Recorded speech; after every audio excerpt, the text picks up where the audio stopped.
কাইলৈ প্ৰথম পৰ্যায়ৰ লোকসভা নিৰ্বাচন।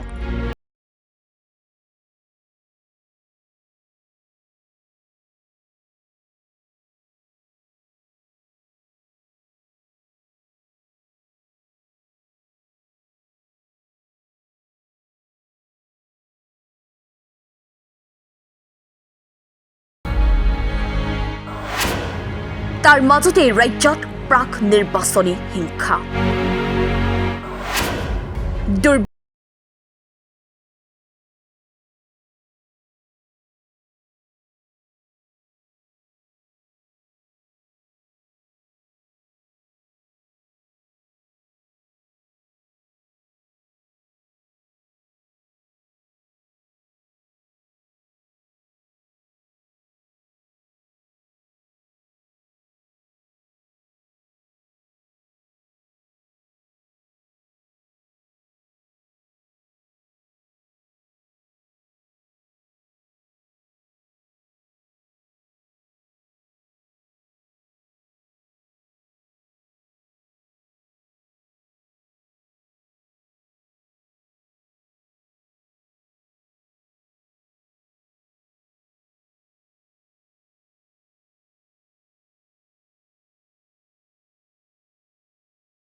এয়া সংকিত বিৰোধীৰ নিকৃষ্ট কাৰ্য বুলিও অভিযোগ বিভিন্নজনৰ।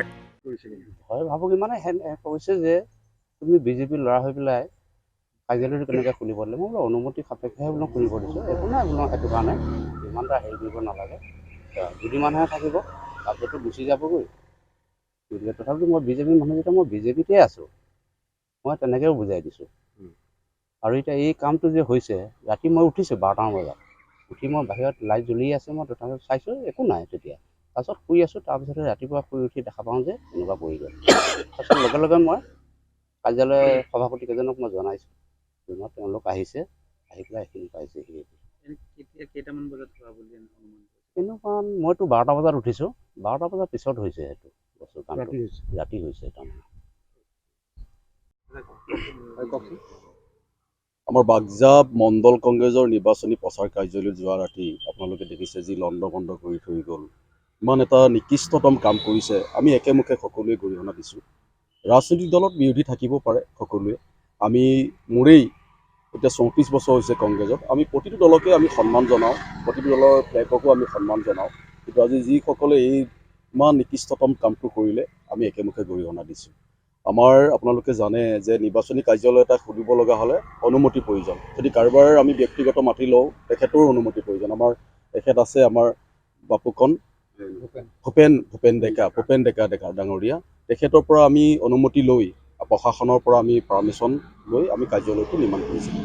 তেখেত ভূপেন ডেকা ডাঙৰীয়াই আমাক জনোৱা মতে যেতিয়াই কাৰ্যালয়টো আমি আৰম্ভ কৰিলোঁ, তেতিয়াৰ পৰা তেওঁক বিজেপি দলৰ নেতা কৰ্মীয়ে বিভিন্ন ধৰণৰ ভয় ভাবুকি দিব ধৰিলে। তাৰ পাছতো তেওঁ এই কথাত নিজৰ অটল থাকি আমাক অনুমতি দিলে কাৰ্যালয়টো খোলাৰ বাবে। আজি যোৱা ৰাতি এই পৰিৱেশ এটা সৃষ্টি কৰিলে। আজি তাকেই আমি অত্যন্ত দুখ প্ৰকাশ কৰিছোঁ আৰু ক্ষোভ প্ৰকাশ কৰিছোঁ, আৰু প্ৰশাসনকো আমি এতিয়া জনাম, প্ৰশাসনক আমি লিখিতভাৱে জনাম, আমি আহ্বান জনাম তেওঁলোকে নিৰপেক্ষভাৱে তদন্ত কৰি যিসকল দুষ্কৃতিকাৰী এনে এটা অপকৰ্ম কৰিলে তেওঁলোকক উচিত শাস্তি প্ৰদান কৰিব। জাগিৰোডৰ পৰা হিমু বৰাৰ ৰিপৰ্ট, দি নৰ্থ ইষ্ট।